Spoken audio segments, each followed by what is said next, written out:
Media మిత్రులకు నమస్కారం. నిన్న కేంద్రంలో అధికారంలో ఉన్నటువంటి బీజేపీ పార్టీ పార్లమెంటులో మహాత్మా గాంధీ గ్రామీణ ఉపాధి హామీ పథకం యొక్క పేరును వికసిత్ భారత్ గ్యారంటీ రోజ్గార్ మిషన్ అనేటువంటి పేరుతో నామకరణ చేసేటువంటి బిల్లును ప్రవేశపెట్టింది. గతంలో గ్రామీణ ఉపాధి హామీ పథకంలో ఉన్నటువంటి కొన్ని నిబంధనలను తీసేసి కొన్ని కొత్త నిబంధనలను అందులో చేర్చింది. నేను ఈ సందర్భంగా భారతీయ జనతా పార్టీ బీజేపీ ప్రభుత్వానికి ఒక ప్రశ్న అడగదలుచుకున్నా. పేరు మార్చినంత మాత్రాన పేదవాళ్ళ జీవితాలు మారవు. పేదవాళ్ళ జీవితాలు మార్చే విధంగా ఆలోచన చేయాలి, కానీ పేదవాళ్లను మరింత పేదవాళ్ళుగా నెట్టేటువంటి ప్రయత్నం చేయకూడదు. కానీ నిన్న మీరు పెట్టినటువంటి బిల్లులో ఉపాధి హామీ పథకంలో మహాత్మా గాంధీ పేరు మాత్రమే కాదు,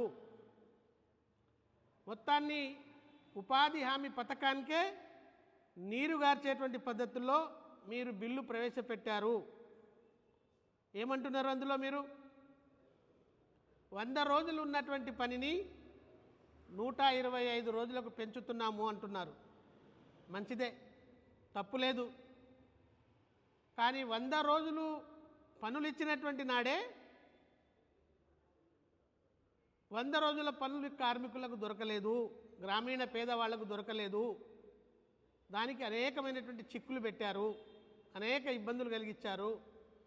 ఎంత వీలైతే అంత పని కాలాన్ని 10 రోజులను తగ్గించేటువంటి ప్రయత్నాలు చేశారు. మీరు ఇంకా 125 రోజులకు పెంచారు, స్వాగతం. అది కనుక మీరు పక్కడబందిగా అమలు చేస్తానంటే సంతోషించవలసినటువంటి విషయమే. కానీ మరో కోణంలో మరో చిక్కు ఏం పెట్టారు మీరు? గతంలో 90% అంటే ఏ పని చేసినా 90% నిధులు కేంద్ర ప్రభుత్వం భరించవలసి వస్తే 10% మాత్రమే రాష్ట్ర ప్రభుత్వం భరించి ఆ ఉపాధి హామీ పనులను నిర్వహించేటువంటి వాళ్ళు. కానీ ఇవాళ మీరు 90% తీసి 60%కు కుదించారు. 40% రాష్ట్ర ప్రభుత్వమే భరించాలని నిబంధన పెట్టారు. ఇది ఆచరణలో ఎంత అసాధ్యమనేటువంటి విషయం రేపు ఆచరణలో కార్మికులు ఇబ్బంది పడే సందర్భాల్లో చూడవలసి వస్తుంది. 90% కేంద్ర ప్రభుత్వం భరించిన రోజే గ్రామీణ పేదరికాలందరికీ కూడా 100 రోజుల పని దొరకలేదు. మీరేమో 125 రోజులకు పని పెంచుతున్నామని చెప్పి 90% ఉన్నటువంటి నిధుల్ని 40% 60%కి కుదించారు. ఇది ఏ రాష్ట్ర ప్రభుత్వం కూడా ఇంత భారాన్ని మోసే పరిస్థితి ఉండదు.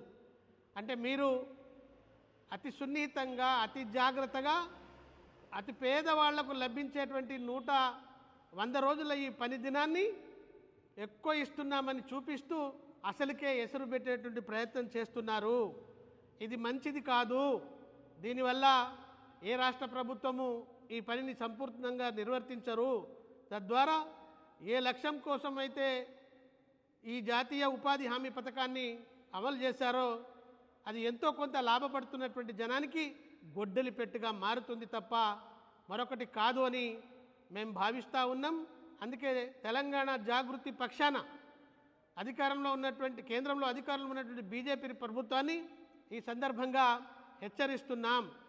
మీరు ఏదో మహాత్మా గాంధీ పేరును తీసేసి మరో పేరుతో పెట్టడం ద్వారా మహాత్మా గాంధీని ఈ దేశవ్యాప్తంగా జనాన్ని మరపించాలనే ఉద్దేశం మీకుంటే అది మీ ఇష్టం, మీ కర్మ, దానికి మేము మాట్లాడడం.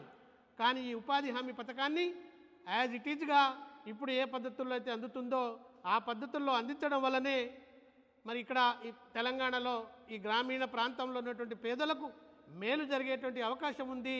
వెంటనే బీజేపీ ప్రభుత్వం అనవసరమైనటువంటి ఆలోచనతో ఈ పథకాన్ని కనుక ఏదో రద్దు చేయాలనేటువంటి పద్ధతుల్లో మూవ్ అయితే జాగృతి పక్షాన దాన్ని ప్రతిఘటిస్తామని ఈ సందర్భంగా మేము హెచ్చరిస్తూ ఉన్నాం. అలాగే ఈరోజు తెలంగాణలో ఉన్నటువంటి కాంగ్రెస్ ప్రభుత్వం, సరే దేశంలో ప్రతిపక్షంలో ఉన్నటువంటి కాంగ్రెస్ ఇవాళ పార్లమెంటులో మహాత్మా గాంధీ పేరును మారుస్తున్నారనేటువంటి బిల్లు వచ్చుడుతోనే గగ్గోలు పెట్టి మహాత్మా గాంధీ ఆ పేరును మార్చవద్దు, యాజ్ ఇట్ ఈజ్గా కొనసాగాలి అని డిమాండ్ చేస్తున్నారు. మంచిదే, మీ ఆలోచన మంచిదే, గొప్పదే. ఎందుకంటే జాతిపిత మహాత్మా గాంధీ ఆ పేరును తొలగించవలసిన అవసరం లేదు. కానీ బీజేపీ వాళ్ళు వాళ్ళ యొక్క దురుద్దేశంతో ఆ పేరును మారుస్తున్నారు. కానీ తెలంగాణ రాష్ట్రంలో ఇక్కడ అధికారంలో ఉన్నటువంటి కాంగ్రెస్ ప్రభుత్వం, ఇక్కడ అధికారంలో ఉన్నటువంటి ముఖ్యమంత్రి రేవంత్ రెడ్డి గారు మొన్నటిదాకా తెలంగాణ రాష్ట్రం సాధించి 10 సంవత్సరాల అధికారంలో ఉన్నటువంటి సందర్భంలో తెలంగాణ తల్లిని యావత్ తెలంగాణ సమాజం అంతా అంగీకరించి, తెలంగాణ సమాజం అంతా కూడా తెలంగాణ తల్లి యొక్క ఆవిష్కరణను స్వాగతించి పెట్టుకున్నటువంటి తెలంగాణ తల్లి మొత్తం రూపాన్నే మార్చి పారేశారు కదా మీరు. మరి మీరు మార్చినటువంటి ఆ రూపంతో తెలంగాణ ప్రజలు ఎంత తల్లాడి ఉంటారు, ఎంత విలవిలలాడి ఉంటారు.